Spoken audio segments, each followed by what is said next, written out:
नमस्कार, capital TV देख रहे हैं आप। मैं हूं आपके साथ हर्ष भारद्वाज। एक बार फिर से बात पते की करेंगे और बात उत्तर प्रदेश को लेकर होगी, क्योंकि उत्तर प्रदेश में इस वक्त बवाल मचा हुआ है।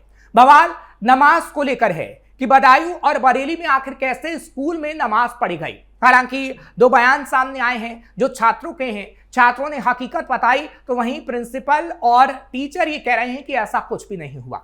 हिंदू संगठन बवाल काट रहे हैं तो मुस्लिम संगठन ये बीजेपी पर आरोप लगा रहा है और हिंदू संगठनों पर आरोप लगा रहा है कि जानबूझकर बवाल काटने की कोशिश की जा रही है। तीन खास मेहमान मेरे साथ जुड़े हैं, बात पते की करेंगे। उनका स्वागत सबसे पहले करेंगे। दुर्गेश मिश्रा साहब हैं, हिंदू विचारक। दुर्गेश जी, आपका बहुत बहुत स्वागत कर रहा हूं कैपिटल टीवी पर। अली मोहम्मद साहब हैं, वरिष्ठ पत्रकार के तौर पर। अली मोहम्मद साहब, आपका बहुत बहुत स्वागत है। रजी अहमद साहब हैं, इस्लामिक स्कॉलर भी हैं और समाजवादी पार्टी के लीडर भी हैं। आपका बहुत बहुत स्वागत है। आप तीनों का स्वागत है। सबसे पहले मैं आप ही के पास आ रहा हूं रजी साहब, अगर आवाज मेरी मिल रही है आपको, तो आखिर क्यों आप ये कह रहे हैं कि हिंदूवादी संगठन और बीजेपी ये सब करवा रही है? स्कूल में अगर नमाज पढ़वाई जाएगी हिंदू छात्रों से तो उसका विरोध तो होना लाजमी है। मेरा सवाल आप ही से है कि अगर स्कूल में नमाज पढ़वाई जाती है हिंदू छात्रों से तो क्या वो सही है? कौन सा ऐसा स्कूल उत्तर प्रदेश में आप बता दीजिए कि जो है कि वहाँ पर नमाज पढ़ाई गई हो। और देखिए ये नमाज पढ़ाने की जो बात कही, नमाज मस्जिदों पे होती है, मस्जिदों में जब जगह नहीं होती तो कहीं ना कहीं उसमें 10 मिनट का समय लगता है, 5 मिनट का समय लगता है और बाहर नमाज हो जाती है। और ये देखिए आप ले जाना चाहते हैं 2014 से पहले भी नमाजें हुई हैं और होली भी मनाई गई है, दीपावली भी मनाई गई है, सब मनाई। पहले इतना भेदभाव, जातिवाद, धर्मवाद, शमशान घाट और नमाज और ईद पर और होली पर इतना जो है प्रतिबंध नहीं लगाया जाता। जब से उत्तर प्रदेश में भारतीय, चलिए ठीक है, मैं ओपनिंग कमेंट ले रहा था। आप अपने कैमरे को स्टेबल कर लीजिएगा एक जगह, प्लीज, आपसे रिक्वेस्ट है। दुर्गेश साहब, समाजवादी पार्टी और मुस्लिम स्कॉलर ये दोनों हैं राजी साहब, और वो कह रहे हैं कि देखिए 2014 से पहले ऐसा माहौल नहीं था। उत्तर प्रदेश में अभी हिंदू संगठन और बीजेपी ऐसा माहौल पैदा करने की कोशिश कर रहे हैं। आप लोगों भी आरोप लगाया जा रहा है। 2014 से बहुत पहले संभल में धार्मिक दंगे हुए थे जिसमें 150-200 हिंदू मारे गए थे। उससे पहले मुरादाबाद में दंगे हुए थे 2014 से पहले। अब ये प्रदेश की तो बात कर नहीं रहे, मोदी जी की बात करें क्योंकि 2014 में वो आए थे। तो उससे पहले 89 और 90 में कश्मीर से हिंदुओं को एक तरीके से एथनिक क्लिंजिंग की गई थी और ऐसे बड़े बड़े हत्याकांड हुए थे। और नमाजें पहले भी होती थी और होली भी पहले होती थी, लेकिन तब जो होता था उसको ये सरकारी कांग्रेस, ये जो एंटी हिंदू जो सरकारें थी, ये उसको दबा लेती थी और सारा दोष हिंदुओं पर मढ़ने का काम किया जाता था।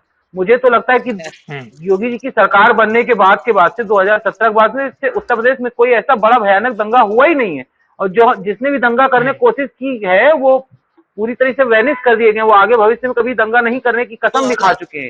2000 योगी जी तक, हाँ बिल्कुल। 2014 में क्या योगी जी की सरकार आ गई थी? क्या आपको लगता है ऐसा कि 2014 में योगी जी की उत्तर प्रदेश में सरकार आ गई थी?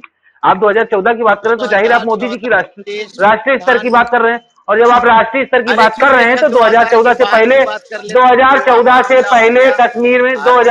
पहले कश्मीर में हिंदुओं को पूरी तरीके से खत्म किया गया था। हिंदुओं को कश्मीर छोड़कर भागने के लिए मजबूर किया गया था, है ना। और मुरादाबाद में भी दंगा हुआ था, संभल में भी दंगा हुआ था। सेना को 2014 से पहले कश्मीर में पत्थरबाज मारते थे। वीडियो आए थे जिसमें सेना वालों के हेलमेट के ऊपर कश्मीरी लोग मारपीट करते थे। सेना को गोली चलाने की छूट नहीं थी। आज आपके बॉर्डर सुरक्षित नहीं कर पा रहे हैं। आप इस्तीफा देना चाहिए। मतलब ये मेरा बॉर्डर है, आपका बॉर्डर नहीं है? मतलब ये मेरा बॉर्डर है, आपका बॉर्डर नहीं है? बॉर्डर आपका नहीं है, ये बॉर्डर आपका नहीं है। आप कह रहे हैं कि आपका बॉर्डर सुरक्षित नहीं है। आपका बॉर्डर नहीं है, आपका बॉर्डर अफगानिस्तान का, कश्मीर में आपका बॉर्डर जो पाकिस्तान में है क्या? देश की आप मेरे बॉर्डर की बात कैसे कर रहे हैं? आपका बॉर्डर नहीं है, इसका मतलब सुरक्षा नहीं हो पा रहा है। आप देश के विकास की 2 करोड़ रोजगार की बात करते हैं, 15 लाख की बात। अरे 2 करोड़ रोजगार हम क्या देंगे? जब अल्लाह मियां लौंडा पैदा कर रहे हैं रोज 2 करोड़, तो हम क्या रोजगार देंगे? जो बच्चे दे रहा है वो रोजगार देगा। 15 लाख की बात करते हैं, मगर हमें 15 लाख मिल गया, आपको नहीं मिला है। आप अप्लाई करिए, आपको नहीं मिलेगा। सुरक्षित नहीं ना आप। अरे बॉर्डर आप सुरक्षित किए हैं क्या? सवाल ये है ना, जवाब किसने दिया? भटक रहे हैं राजीव साहब, मुद्दे से भटक रहे हैं। एक मिनट, ठीक है। मेरा सवाल था, राजीव साहब सुनिएगा प्लीज, आपसे रिक्वेस्ट है, सुनिएगा। मेरा सवाल ये था कि कैसे आखिर हिंदुओं से नमाज पढ़वाई जा सकती है, हिंदू छात्रों से? अली मोहम्मद साहब, मैं आपके पास आ रहा हूँ क्योंकि आपने नहीं, ये बात ही नहीं होगी। हिंदू छात्रों से नमाज पढ़वाने कोई दिक्कत नहीं है। इनको टमाटर, प्याज, पेट्रोल सारी चर्चा आज ही करनी है।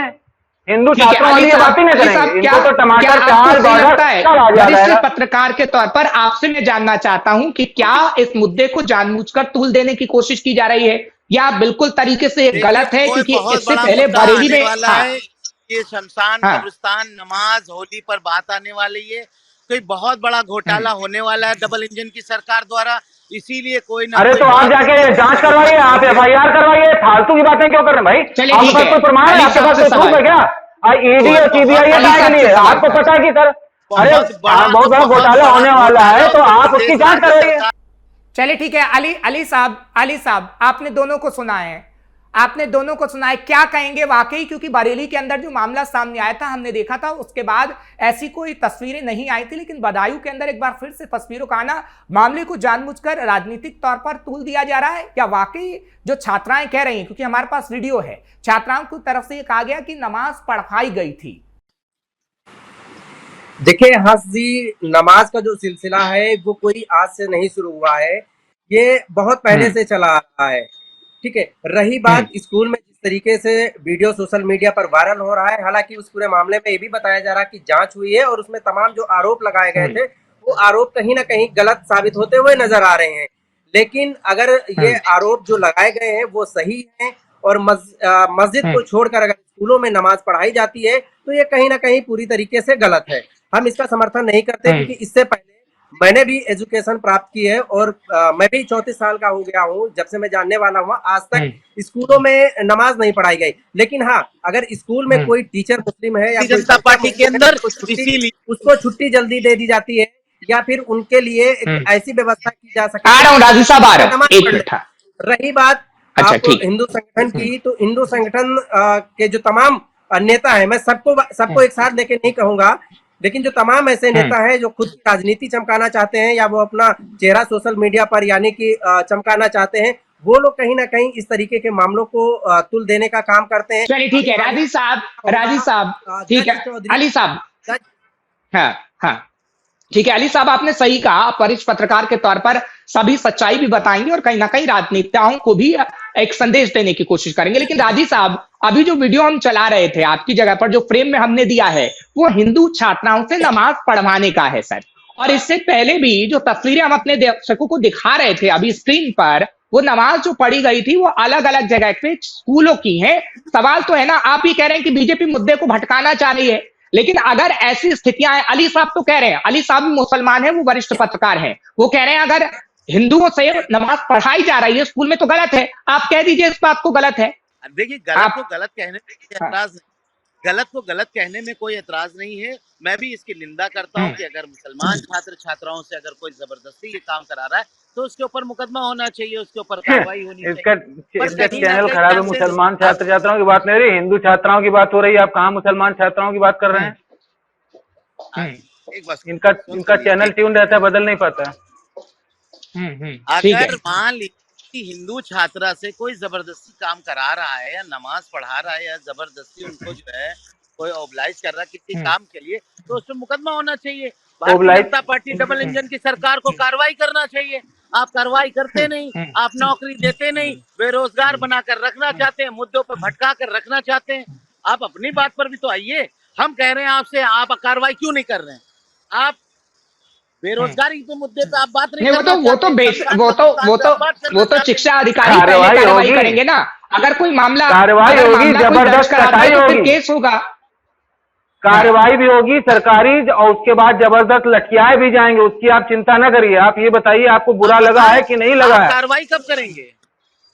अरे कार्रवाई होगी, आपको बता के होगी। आप कौन पुलिस के अधिकारी हैं? आपको बताना जरूरी है क्या? कार्रवाई होगी तो मीडिया पे दिखाई पड़ेगा, कार्रवाई होगी तो आपको अखबार में दिखाई पड़ेगा। इस पे कार्रवाई की जा रही है। मैं आपको बता दूं पूरा कार्रवाई होगी तो अखबार। चलिए ठीक है, आप हर बार कह देते हैं समाजवादी पार्टी सरकार बनाने जा रही है, मुद्दा कुछ और होता है। आप समाजवादी पार्टी की सरकार डबल इंजन की सरकार, आलू प्याज पेट्रोल, इससे ज्यादा इन लोगों को कुछ आता ही नहीं है भाई। कहाँ आप लोग इन लोगों को बुला लेते? ठीक है दुर्गेश साहब, अब आपसे सवाल है दुर्गेश साहब, वो जिस तरीके से कह रहे हैं कि समाजवादी पार्टी की सरकार में ना तो ये सिचुएशन होती थी। अगर ये तस्वीरें आ रही हैं तो कार्रवाई करनी चाहिए। एक बार फिर से हम अपने दर्शकों को वीडियो भी दिखाएंगे, क्योंकि वो वीडियो बार बार दिखानी चाहिए। देखिए, दो चीजें हैं, मैं क्लियर कर दूं कॉन्सेप्ट। अली साहब, इससे भी आप पे सवाल लूंगा, क्योंकि दो चीजें हैं, दो बयान हैं, और इसमें संदेह भी है। क्योंकि एक तो हिंदू छात्राओं के बयान है, हिंदू छात्रा लगातार ये कह रही हैं कि नहीं, हिंदू से भी नमाज पढ़ाई गई, जबकि मुस्लिम छात्रा ये कह रही हैं कि नहीं, ऐसा नहीं था, किसी से नमाज नहीं पढ़ाई गई। और मुस्लिम छात्रा अगर नमाज पढ़ती थी तो वो अपने घर जाकर पढ़ती थी, स्कूलों में नहीं पढ़ाया गया। अभी जांच हो रही है, जांच के बाद पता लगेगा। लेकिन सीधे तौर पर समाजवादी पार्टी का बीजेपी पर आरोप लगा देना और ये कह देना कि नहीं, उसी की तरफ से करवाया गया, गलत है। लेकिन दुर्गेश साहब, सवाल ये भी तो उठता है कि जब इस मामले में कार्रवाई हो रही है तो आखिर क्यों हिंदू संगठन सड़कों पर आ जाता है और ये कहता है कि नहीं, जानबूझकर ये किया गया है और ऐसा खूबियां फैलाने की कोशिश की जा रही है, और मुस्लिम संगठन जानबूझकर ऐसा करते हैं, मुसलमान ऐसा करते हैं। देखिए ऐसा है कि हिंदू संगठन के नेताओं का क्या काम है, मुस्लिम संगठन के नेताओं का क्या काम है, पत्रकारों का क्या काम है, सब अपना अपना काम करेंगे तभी समाज ठीक से चल पाएगा। अगर कोई ऐसा आपत्तिजनक इशू आया है जिसमें हिंदुओं की गरिमा को धक्का लगता है तो हिंदू संगठन बोलेंगे। हिंदू संगठन और क्या करेंगे? हिंदू संगठन सफाइयों की तरफ बैठ के यहाँ ये बॉर्डर पे क्या हो रहा है, आलू प्याज टमाटर पेट्रोल की चर्चा करेंगे क्या? जब हिंदू समाज पे कोई समस्या आएगी तो हिंदू संगठन बोलेंगे, उनका यही काम है। पत्रकार का ये काम है कि समाज में जो चीजें ठीक है, अच्छी या बुरी, जो कुछ भी है, समाज को निष्पक्ष रूप से दिखाना, ये पत्रकारों का काम है। मुस्लिम नेताओं का काम है अपने अपने समाज की चिंता करना। तो अगर हिंदू संगठन अपने समाज की चिंता कर रहे हैं, उनको कोई समस्या नजर आ रही है तो उसका आवाज उठा रहे हैं, तो इसमें गलत है क्या? इसमें कोई परमिशन लेनी है क्या हमको किससे? हमारा और काम क्या है भाई? हिंदू संगठन का क्या काम है? ठीक है, ठीक है। राजीव साहब, हिंदू संगठन ये कह रहा है कि हम तो अपना काम करते हैं, जहां गलत होगा वहां आवाज उठाई जाएगी, इसमें गुरेज क्या है? आप कार्रवाई की बात कर रहे हैं, कार्रवाई भी हो रही है, तो आखिर समाजवादी पार्टी क्यों लबो-लुआब करना चाहती है कि मुसलमानों के साथ गलत हो रहा है, मुसलमानों को सिर्फ प्रताड़ित करने का काम किया जा रहा है? इस मामले में समाजवादी पार्टी के कई नेता उतर गए हम हैं। मुसलमान को प्रताड़ित करना चाहते हैं, हम हिंदू संगठन है, हमारा काम है हिंदू मुसलमानों को प्रताड़ित करना, इसमें कौन सी गलत बात है? समाजवादी पार्टी हिंदू मुसलमान की राजनीति करने से बहुत परहेज करती है। समाजवादी पार्टी विकास के नाम पर काम करती है। एक मुसलमान ने वोट तो दिया नहीं भाजपा को। एक जिले में जहां पर जितने घर दिए गए थे उससे कम वोट मिला था भाजपा को। कौन सा समाजवादी पार्टी हिंदू मुसलमान की बात नहीं करती? कह रहे हैं दुर्गेश साहब, वही नहीं, वो कह रहे हैं कि समाजवादी पार्टी सबकी बात करती है, सिर्फ मुसलमानों की बात नहीं करती। क्या सबकी बात करती है? कब्रिस्तानों की बाउंड्री इन्होंने करवाई थी, इन्होंने कब्रिस्तानों की बाउंड्री हर जिले में ढूंढ के गांव में कब्रिस्तानों की बाउंड्री कराई थी। शमशानों या हिंदू मंदिरों का जीर्णोद्धार क्यों नहीं करवाया था? और सारा वोट क्यों मस्जिदों से ऐलान होता है कि चुनाव के समय? आपको कुछ नहीं पता है, आपको कुछ नहीं पता। आपको अपनी Bharatiya Janata party double engine के काम नहीं याद होंगे। आपके पड़ोस की कौन सी रोड बनी है, नहीं बनी, ये भी नहीं पता होगा। पड़ेगा क्या बात? हमें भारतीय जनता पार्टी से कोई मतलब नहीं है। क्या हुआ? हमने अगर शमशान समाजवादी पार्टी ने कुछ किया होता तो आज सरकार में होते। समाजवादी ने कुछ किया होता तो आज जिस स्थिति में उस स्थिति में ना होते। ठीक है, हिंदुओं पर गोली चलवाई, अयोध्या में 5 हिंदुओं की हत्या करवाई। स्थिति समझ रहा हूँ। ठीक है अली साहब, हिंदू सरकार से भयभीत, ठीक है, हिंदू विचारक जो इस वक्त बैठे हैं या तमाम संगठन हैं, वो ये बात लगातार कह रहे हैं कि हम अपना काम करते हैं, अगर हिंदू के साथ कुछ गलत होगा तो हम सड़कों पर उतरेंगे। अगर मैं बीजेपी की बात करूं तो बीजेपी सीधे तौर पर कह देती है कि कुछ गलत होगा तो उस पर कार्रवाई हो रही है, और इस मामले में भी कार्रवाई हो रही है। लेकिन अली साहब, आपको नहीं लगता, राजीव साहब अभी ये कह रहे हैं कि समाजवादी पार्टी ने हमेशा विकास की बात की है, हिंदू मुसलमान की हर तबके की बात करी है, लेकिन आप तो वरिष्ठ पत्रकार हैं, आपको नहीं लगता कि क्या समाजवादी पार्टी हमेशा से मुस्लिमों के वोट बैंक हासिल करती रही, लेकिन मुसलमानों को वो मुकाम हासिल नहीं करा पाई जो मुलायम सिंह यादव की सरकार में और अखिलेश की सरकार में करवा देना चाहिए था? राजीव साहब, आ रहा हूं एक मिनट। अली साहब देखिए हर्ष जी, अगर मैं वोट बैंक की बात करूं तो वो चाहे समाजवादी पार्टी हो, बीजेपी की पार्टी हो, सपा हो, आम आदमी पार्टी हो, वोट बैंक के लिए वो लोग कुछ भी कर सकते हैं। लेकिन बात यहाँ हो रही है नमाज, ठीक है? तो सबसे पहली बात मैं करूंगा, अभी मेरे साथ जो हिंदू भाई बैठे हैं इनका साफ तौर पे कहना है कि अगर हिंदू के साथ होगा, गलत होगा, तो मैं उसके खिलाफ हूँ। लेकिन अगर गलत हो रहा तो आप खिलाफ रहिए, हम भी उसके खिलाफ हैं। अगर किसी हिंदू भाई के साथ कुछ गलत होता है, अभी आपने देखा दिल्ली में तरुण को किस तरीके से मारा गया, मैं उसके खिलाफ हूँ, उसमें कार्रवाई होनी चाहिए। हालांकि उसमें कार्रवाई हो रही है, पुलिस पूरे मामले की जांच कर रही है, उनके घर पे बुलडोजर भी चलाया जा रहा है। लेकिन इसी बीच में लखनऊ की बात करूं, लखनऊ में एक 12 साल बच्चे की गोली मारकर हत्या कर दी गई, मुस्लिम बच्चा था। एक दलित परिवार लखनऊ के दुबग्गा में रहता है, होली वाले दिन उसे पीट पीट कर मौत के घाट उतार दिया गया। ऐसी तमाम घटनाएं हैं। तो ये जो अगर हिंदू संगठन सड़कों पे उतर रहा है, उसमें मारने वाले मुस्लिम थे, इसलिए उनके घर पे बुलडोजर चल गया। लेकिन इसमें मारने वाले हिंदू हैं तो उनके घर पे कार्रवाई क्यों नहीं होती, वो किसी को क्यों नहीं दिखाई देता है, आखिर क्या वजह है? ठीक है, चलिए ठीक है, मैं दुर्गेश जी से, दुर्गेश जी ठीक है, हर्ष जी मान मेरी बात लीजिए सुनिए। मैंने कोई घटना कर दी, आप बिना जांच के मेरे घर पे बुलडोजर चल गया और जांच में मैं दोषी नहीं हूँ, फिर उसकी भरपाई कौन करेगा? क्या बीजेपी करेगी या हिंदू संगठन के लोग करेंगे? अभी देखा आपने, जांच करके हत्या की थी क्या? किसी की परमिशन लेकर हत्या की गई थी क्या? तरुण की जब हत्या की गई थी, मॉब लिंचिंग करके उसको मारा गया, तब कोई परमिशन आपने ली थी क्या? कौन से कानून की आप और कौन सी इंसानियत की आप बात कर रहे हैं? जो भी ऐसा करेगा उसका घर मकान तक गिरा देना चाहिए, बिल्कुल गलत नहीं है। अगर सरकारें इससे पीछे हटेंगी तो एक समय वो आएगा, अब जब समय आएगा हिंदू संगठन और हिंदू लोग सड़क पर उतर कर ये घर गिराएंगे, अगर सरकारें नहीं करेंगी तो। वो जरूर की जिस तरीके से घेर कर मारा गया उसमें कार्रवाई हो रही है, लेकिन लखनऊ में एक दलित युवक को मारा गया, वो लोग, उसके लिए आप लोग क्यों आवाज नहीं उठा आप उसमें कार्रवाई करवाइए ना, आपको चिंता है उसकी, आपको चिंता है, आप उसकी कार्रवाई करवाइए, हम आपके साथ हैं। यहाँ बैठ के यहाँ पर बातों को घुमाने का प्रयास मत करिए ना। अगर आपको चिंता है तो आप उसमें कार्रवाई करें, हम आपके साथ हैं ना। ठीक है दुर्गेश साहब, एक मेरा भी सवाल है, देखिए अली साहब एक मिनट रुक जाइए, मेरा एक सवाल है। दुर्गेश साहब, अली साहब वरिष्ठ पत्रकार होने के नाते सवाल पूछ रहे हैं। मैं ऐसा नहीं कहता हूं कि कार्रवाई नहीं हो रही है। अगर किसी दलित की हत्या की गई या किसी मामले में हत्या की गई है तो उसकी कार्रवाई होती है, पुलिस की मेरे पास उस पर बयान भी है। और अली साहब, पुलिस ने कहा है कि हम कार्रवाई कर रहे हैं। मेरी बात सुनिएगा, पहले मैं क्लियर कर दूं कॉन्सेप्ट, उसके बाद कहीं ना कहीं जनता को सच्चाई भी तो पता लगे। दुर्गेश साहब, सवाल इतना है, क्योंकि अली साहब को मैंने इसलिए नकारा क्योंकि पुलिस की बाइट आई, पुलिस ने कहा हम कार्रवाई कर रहे हैं, निष्कर्ष पे पहुंचेगी तो हम उसको भी बताएंगे अपने दर्शकों को। लेकिन दुर्गेश साहब, उनका ये कहना है कि हिंदू संगठन जब पूरी तरीके से सड़कों पर उतरता है तो सबके इंसाफ के लिए उतरे, क्योंकि हर एक इंसान के साथ अगर गलत हो रहा है, सबका ठेका हमने नहीं लिया है, सबका ठेका हमने नहीं लिया है। हिंदू संस्कृति, हिंदू मान मर्यादाओं का जब दिक्कत होगी तब हम आगे आएंगे। दलित हिंदू लोगों की पर्सनल लोगों की पर्सनल लड़ाइयों के लिए हम नहीं है। लोगों की, मैं एसीपी हूँ, मैं क्षेत्र का एसीपी हूँ, क्या आप मुझसे पूछेंगे?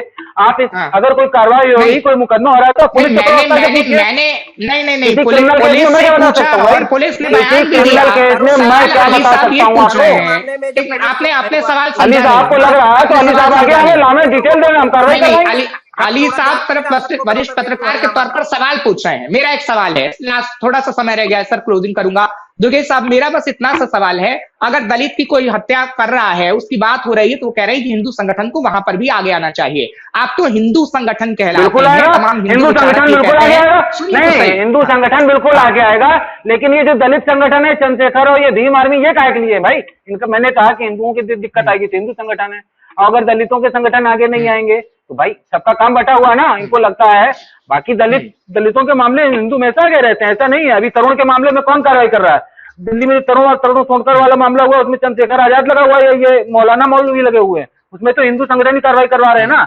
अब ये चुन चुन के लाएंगे गली गली मोहल्ले में, इनके गली में कोई दलित को किसी ने मार दिया तो हमको, हमारे पास है, हम क्या सबको देखते घूम रहे? कौन क्या है भाई? जो सब मामला आया आगे तरुण वाले मामले में हिंदू संगठन ही तो कार्रवाई करवा रहे हैं, ये करवा रहे हैं क्या? ये तो यहाँ बैठ के बता रहे हैं कि घर गिर गया, बड़ी दिक्कत हो गई। उसमें जो आरोपी हैं वो भी हिंदू पक्ष के लोग हैं ना, इसलिए आप लोग कार्रवाई। हाँ बिल्कुल, आपको अगर ऐसा लगता है तो ये ठीक है, आपको अगर ऐसा लगता है तो ठीक है भाई। नहीं चलिए ठीक है, मुसलमानों के खिलाफ पुलिस करती है, मुसलमानों के खिलाफ अगर कोई मुसलमान हिंदुओं पर अंगुली उठाएगा तो हम आगे आएंगे। अगर कोई मुस्लिम हिंदुओं को परेशान करेगा, तारीफ करेगा या फिर तो हम आगे आएंगे। अगर आपको दलित की चिंता है तो हम भी चाहिए। ठीक है, हिंदू संगठन कार्रवाई की बात कह सकता है, वो कार्रवाई कर नहीं सकता। चलिए ठीक है, आप दोनों का बहुत बहुत शुक्रिया। अली साहब आपका बहुत बहुत शुक्रिया, दुर्गेश साहब आपका भी बहुत बहुत शुक्रिया, राजी साहब आपका भी बहुत बहुत शुक्रिया, आप तीनों का बहुत बहुत शुक्रिया। फिलहाल ठीक है, कल फिर हम चर्चा करेंगे, बात पते की करेंगे, आपके सामने हाजिर होंगे, कुछ खास मेहमान होंगे। मुझे इजाजत दीजिए, नमस्कार।